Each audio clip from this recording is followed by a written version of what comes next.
Bonjour à tous. Comme le disait Armand, la data ne va pas disparaître, mais elle va quand même être plus dure à collecter. Le contexte réglementaire est de moins en moins propice au tracking utilisateur et globalement à la collecte de données personnelles. Et dans le même temps, les gatekeepers comme Google, Apple resserrent l'accès à des données de tierces, ce qui oblige éditeurs, mais surtout annonceurs, à se recentrer sur leurs actifs data propriétaires. Donc on parle de CRM, d'identifiants, d'études internes. Une étude de l'IAB en 2021 expliquait qu'aux US, il s'agissait de la première priorité des décideurs marketing en termes d'investissement stratégique, donc la first party data. Et dans le même temps, pour répondre à ces besoins, des cabinets de conseil spécialisés, les agences médias qui glissent de plus en plus vers le conseil data, et les adtech se positionnent pour accompagner les annonceurs. Peut-être pour contextualiser un peu plus, quand on parle de data propriétaire, de quoi est-ce qu'on parle exactement dans un contexte marketing? Peut-être Pierre, Laure, là-dessus. Alors j'y vais. Alors bien sûr, quand on parle de données propriétaires, par définition, au-delà du simple fait d'être en tant qu'annonceur le propriétaire de cette donnée-là, on parle quand même de données qui sont extrêmement variées. Effectivement, la première chose, selon l'univers dont on vient, on va d'abord penser à la donnée de navigation sur site, on va d'abord penser à une donnée client, à la donnée CRM.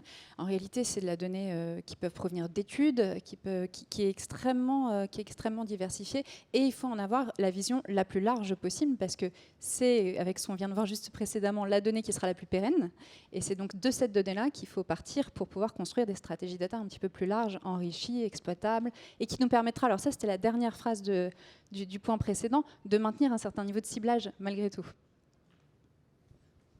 Oui, pour compléter le très bon début de réponse, effectivement, d'abord c'est un capital cette donnée, c'est important de le comprendre. C'est un actif intangible. Il y a nos prédécesseurs qui parlaient avec talent de la marque, un actif des entreprises. La donnée, c'en est un aussi. Parce qu'on parle de transformation digitale, et c'est la conviction sur laquelle 55 a été créé il y a 12 ans, c'est que l'actif le plus précieux pour réussir une transformation digitale, c'est la donnée. Le seul point commun entre Google, Alibaba, Netflix, Amazon, c'est la donnée. Et la seule raison pour laquelle Microsoft n'arrive pas à concurrencer Google sur le moteur de recherche, c'est parce qu'ils n'ont pas la donnée que possède Google. Et donc pour les marques, les entreprises plus traditionnelles, c'est pareil. Et c'est vraiment ce capital qu'il faut enrichir à chaque point de contact client, finalement, qui est absolument stratégique. Donc évidemment, il y a une surface d'échange très riche sur les sites web, donc il y a une source de données très importante, les applications mobiles. On peut rajouter aussi toutes les bases de données CRM pour ceux qui en ont. Une autre source de données importante, c'est évidemment la publicité. C'est-à-dire que les espaces publicitaires, les campagnes publicitaires, ça coûte cher aux marques. Et évidemment, les interactions avec ces espaces publicitaires, ça fait partie de leurs données propriétaires.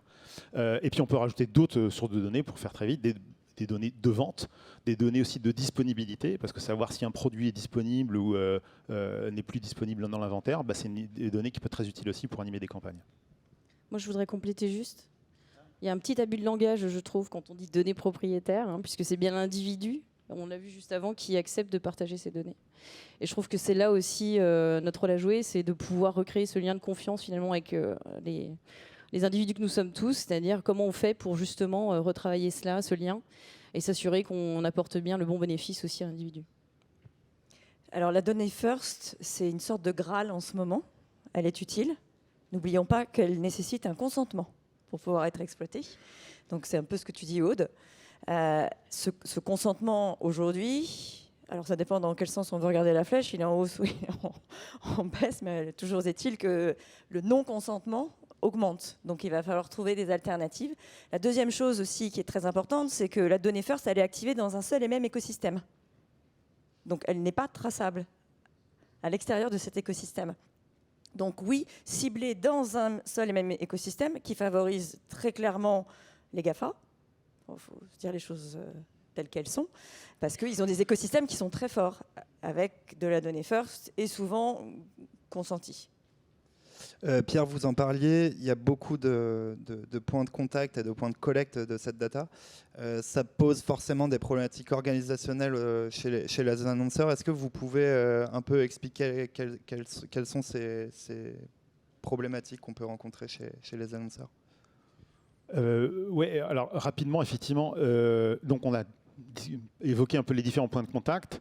Et évidemment, CRM, site web, publicité, vente, etc., souvent, c'est situé dans des silos organisationnels différents dans les entreprises. Et alors, il y a des enjeux technologiques, on l'a dit, parce que pour réconcilier ces données-là, parce que on pourrait expliquer pourquoi, mais effectivement, quand on arrive à réconcilier deux sources de données, on arrive à créer beaucoup de valeur. Alors, il y a un enjeu de réconciliation, et les cookies tiers ne sont plus là, ou bientôt ne seront plus là, hein, parce qu'ils sont encore là dans une certaine mesure, ça permet de faire plein de choses. N'oublions pas que mi-2023, il n'y en a plus du tout. Et on a l'impression d'être prêt, mais je pense que beaucoup ne sont pas prêts. Donc il n'y en aura plus du tout mi-2023. Et donc oui, il y a des enjeux techniques de réconciliation, mais il y a surtout des enjeux organisationnels et humains. Parce qu'en fait, les gens du CRM n'ont pas forcément l'habitude historiquement de parler avec les gens du média.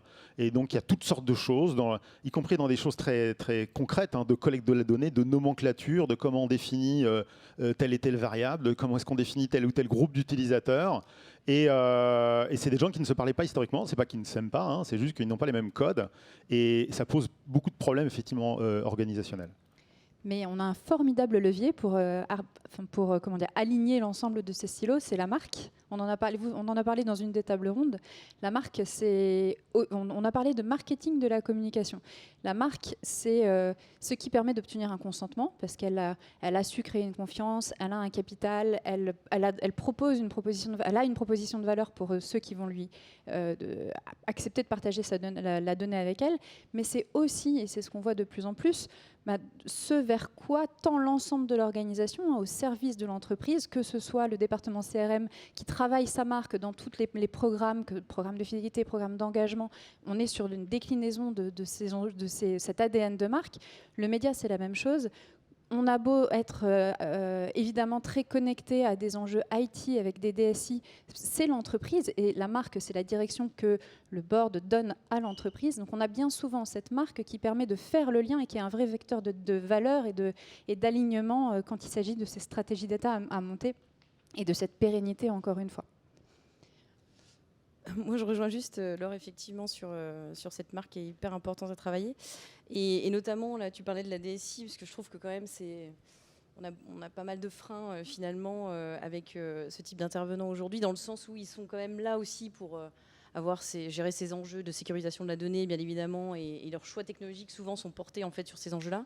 Mais c'est vrai que derrière, eh bien, effectivement, quand les équipes marketing ou les équipes CRM doivent agir sur ces outils-là, notamment, eh bien, on se rend compte qu'il y a quand même deux mondes là, qui se rencontrent et qui ne sont pas forcément en conflit, mais en tout cas qui ont du mal à travailler ensemble. Et c'est là aussi où il faut les accompagner, il faut les aider. Alors, il y a la marque, OK, ça ne va pas suffire. Il faut de la tech. Et inversement. Non, je suis d'accord avec toi, mais il faut de la tech. Ce qu'on constate, c'est quand on a un bon stack, une bonne organisation en fait de la structuration de sa donnée, on arrive à mettre des équipes ensemble qui ne se parlaient absolument pas. Je ne vais pas citer de noms, mais des très très grosses boîtes, des gens qui ne s'étaient jamais parlé suite à un choix de DMP qui oriente la vision de la digitalisation de l'entreprise sur les 5-6 prochaines années, fait qu'ils se retrouvent autour de la table. Nous, on est là comme AdTech, de temps en temps, Martech, et on se dit, tiens, c'est marrant, vous ne connaissiez pas. Alors qu'on connaissait ces gens-là, et qu'en fait, on les aide à se mettre autour de la table et à se dire, bah oui, effectivement, on a un outil qui nous permet de structurer la donnée, de la stocker, et ensuite de voir l'étape d'après, quand on n'aura plus rien. On aura encore plein de choses, parce qu'on est plein de ressources quand même. Comme l'a dit Gauthier, notre métier ne va pas disparaître tout de suite. On aura la possibilité aussi de faire de la data collaboration. Et cette data collaboration, elle est fondamentale parce que une bonne tech, ça met en place une sorte de garantie d'anonymisation de la donnée pour pouvoir la partager dans les règles fixées par la CNIL qu'on a vu là, et de continuer à faire de l'activation média qui soit pertinente et efficace. Tu as dit le mot magique, juste, excuse-moi Paul, je te coupe, mais c'est une stratégie d'entreprise. En fait, c'est très dur de rentrer uniquement par le CRM ou par effectivement les ventes ou le business. Il faut vraiment que ça soit pris en charge par les hautes sphères, on va dire, le COMEX. Et c'est là où je trouve que l'acculturation est encore à faire Il y a énormément de comex qui ont besoin d'être formés, de pouvoir en fait bien comprendre en fait ces enjeux-là. Et je trouve que c'est encore pas bien transmis aujourd'hui. Et justement là-dessus, quel est le rôle des cabinets de conseil spécialisés en data, mais surtout des agences médias dans ce process-là de casser les silos, essayer de rayer ces freins organisationnels?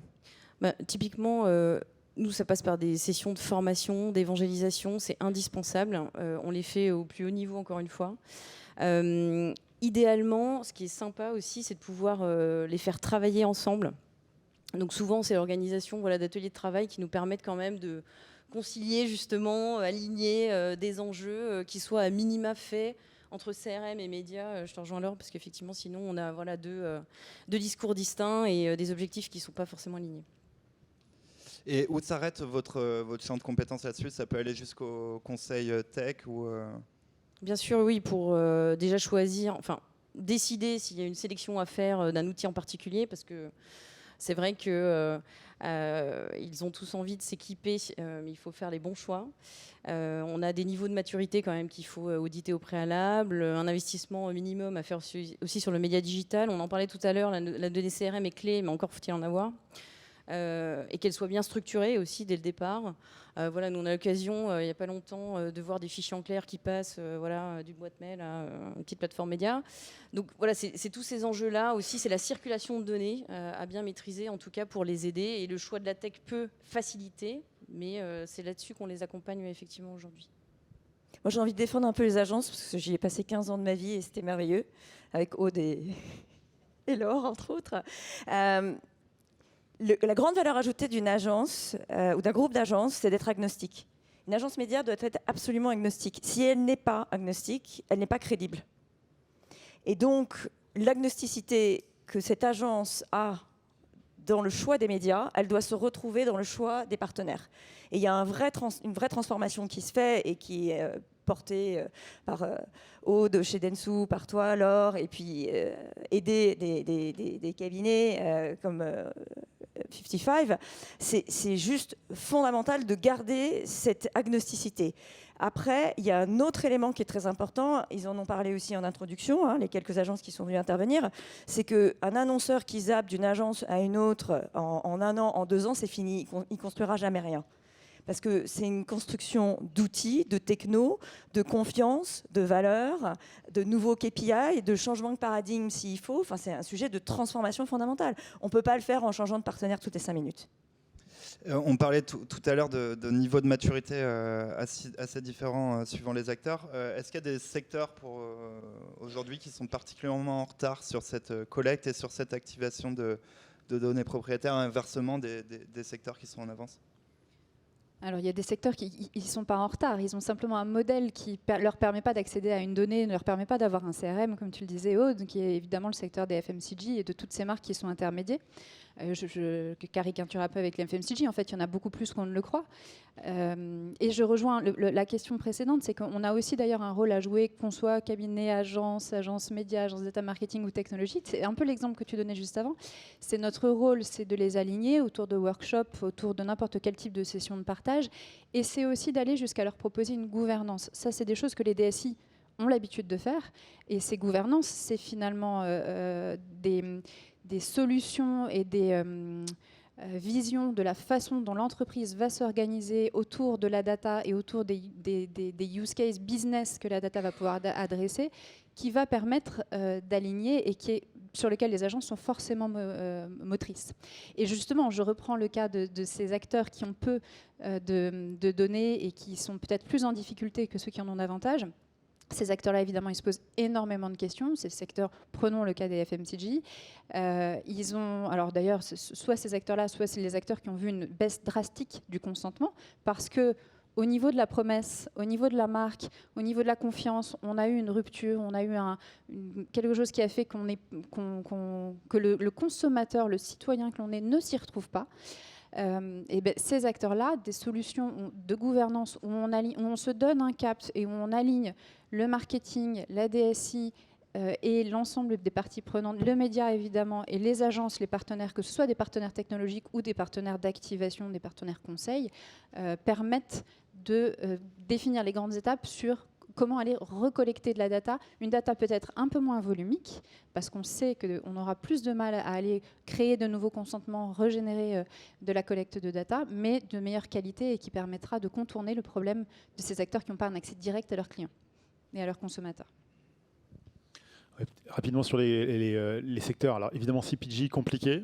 Paradoxalement, ils ont consumer dans leur dénomination, mais c'est eux qui ont le moins de contact avec les clients. Ils sont un peu des intermédiaires côté médias et aussi côté vente. Et effectivement, c'est ceux qui ont quelque part le plus en retard, mais c'est pas faute d'essayer. Cela dit, il y a des initiatives très intéressantes dans ce qu'on appelle le Private Data Clean Room qui permettent de réconcilier des données issues des distributeurs avec les données qu'ils peuvent aussi posséder. Et je pense que c'est parmi les choses les plus excitantes en termes de collaboration data qui sont en train de se passer sur le marché et qui permettraient peut-être d'imiter un peu ce que Amazon peut faire avec grand succès. Il n'y a qu'à voir les chiffres qu'ils ont développés sur leur activité publicitaire. Peut-être rapidement pour compléter le rôle des agences médias. Alors évidemment, les agences médias traditionnelles ont développé un talent sur la partie data tech, effectivement, et je pense qu'on a des bons exemples ici. Après, il ne faut pas nier aussi que de plus en plus, on constate que les marques, les annonceurs, essayent de reprendre le contrôle sur certains aspects. Alors pour différentes raisons. Alors, tu parlais d'agnosticité, je pense que c'est un mot très important. Et à tort ou à raison, certains effectivement se disent non, mais par exemple, la mesure de la performance, c'est difficile de la confier à l'agence qui opère elle-même les campagnes. Et donc beaucoup reprennent à leur compte effectivement ce genre de choses. Ce qui signifie que par exemple en termes de tech, ils reprennent les contrats d'adtech en direct avec les différents fournisseurs. Et puis du coup, ils vont se tourner vers des cabinets spécialisés pour les accompagner là-dessus. Ce qui va avec souvent, de façon même généralisée, la création d'un pôle data qui n'existait pas il y a 5 ans encore. Hein. Et un pôle data souvent même transverse qui va au-delà de la publicité du marketing, mais justement qui est là pour coordonner, alors pas forcément tout faire eux-mêmes, hein, mais en tout cas coordonner la collecte de données, l'utilisation et ensuite la mesure, l'activation. Il y a forcément un enjeu de souveraineté derrière ça parce que le marché est quand même saturé par des gros acteurs américains. Comment on fait pour activer cette donnée dans des contextes marketing tout en conservant cette souveraineté? Je pense que c'est une problématique centrale. Oui, c'est clair. Donc après, là, encore une fois, dans le choix des techs, on peut avoir quand même, heureusement, quelques acteurs français qui peuvent déjà répondre à cette notion de souveraineté dans la sécurisation de la donnée et de la collecte. Je pense aussi à nos confrères de Commanders Act, qui ne sont peut-être pas là aujourd'hui, mais en tout cas qui agissent aussi dans ce sens-là. Et c'est vrai que nous, on accompagne le gouvernement, hein, donc qui est un petit peu exigeant au niveau de ces enjeux-là, qui a les mêmes critères que l'ANSSI d'ailleurs, au passage. Et donc c'est vrai que c'est quand même intéressant aussi de travailler dans cette relation-là, dans ce respect en fait de ces exigences-là, parce que finalement, ça nous permet aussi de voir que c'est tout à fait possible. Il est tout à fait possible, en tout cas, de continuer à faire de la performance, à maintenir des taux de collecte satisfaisants pour pouvoir justement faire perdurer et le ciblage et la compréhension des audiences sur les sites web, sans forcément travailler avec d'autres acteurs qui seraient un petit peu moins regardants. En tout cas, c'est encore possible aujourd'hui dans les conditions actuelles. C'est délicat parce qu'effectivement, on a tous en tête l'utilisation, je pense la première sur le publicitaire de la first party data, c'est j'ai une base de données CRM avec des emails, des noms, et qu'est-ce que je fais pour l'activer? C'est tout ce qu'on appelle custom audience, donc chez Facebook, chez Google, etc. Je vais exporter cette base-là et je vais pouvoir recibler, trouver des sosies, etc. Ça marche bien. Le problème, c'est qu'effectivement, on ne construit pas son capital comme ça, voire même on le dilapide un petit peu parce que si je suis une grande marque automobile hein, et que j'envoie mon fichier client sur Facebook, évidemment, ça va éduquer son algorithme qui va apprendre à mieux cibler et à mieux reconnaître les segments appétants au secteur automobile, voire les gens qui ont acheté tel ou tel type de véhicule. Et voilà, donc il y a vraiment un enjeu de souveraineté pour les marques, effectivement, à maîtriser leurs données dans la collecte, mais aussi l'activation. Juste un point, je pense, qui est important que je voudrais rajouter. On oublie ici l'écosystème des publishers, des éditeurs. Donc nous, notre sujet, en réalité, c'est d'aider les éditeurs à constituer un inventaire qui est respectueux de toutes ces règles qu'on vient d'évoquer, donc qui est cookieless, ID-less, consentless. Donc on est sur du contextuel sémantique, et quand on est sur du contextuel sémantique, on remonte sur la nouvelle donnée qui est le contenu.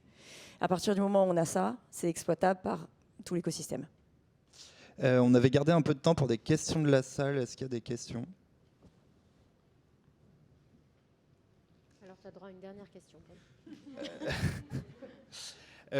Oui, c'était une question pour Aude. C'était plus sur le modèle des agences médias et la façon dont était facturé ce type de prestations.